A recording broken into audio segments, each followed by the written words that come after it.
அவன் மீனை வந்து தண்ணி உள்ள போட்டு வேக வச்சான். இந்த புளிக்கு மட்டும் முட்டையில வேக வைக்குது. என்ன அறிவு பார்த்தீங்களா? சரி, அவிச்சு மீனை எடுத்தாந்து வச்சுக்குது புள்ள. சரி, அந்த முட்டையை யூஸ் பண்ணுவீங்களா இல்லை ஊற்றிடுவீங்களா? யூஸ் பண்ண மாட்டாங்க போல. இப்போ மீனை சர மாதிரியாக தாக்குது புள்ள. நல்லா வெட்டியாந்து வச்சுக்கிறாங்க. சரி, குடலெல்லாம் எடுப்பீங்களா? எடுக்க மாட்டோம். அதான் அவங்க பழக்கம் தானே. அடுத்து வெங்காயத்தை வெட்டிக்கிறாங்க. நல்லா பொடிசாக வெட்டி, அடுத்து பூண்டு நல்லா வெட்டி எடுத்து வந்துக்குது.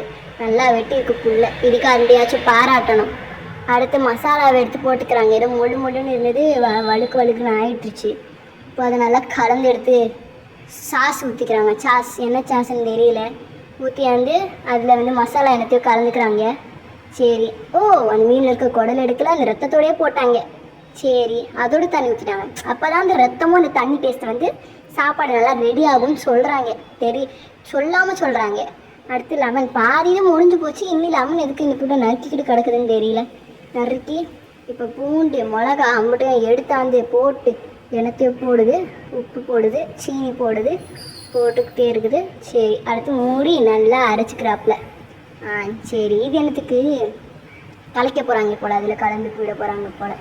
லெமன் ஜூஸ் ஊற்றி நல்லா நெய் வச்சு, அதெல்லாம் நெய் இல்லை, இது தேன் ஊற்றிக்கிறாங்க. இப்போ வந்து ரத்த மீன் அதை எடுத்து வச்சுக்கிறாங்க. அந்த மீனை ஓட்கா குடிச்சுக்கிட்டே தின்னுது புள்ள. இந்த சாஸ் செஞ்சு வச்ச சாஸ் வந்து இதில் ஊற்றி தின்னுது. அம்பிட்டுதே.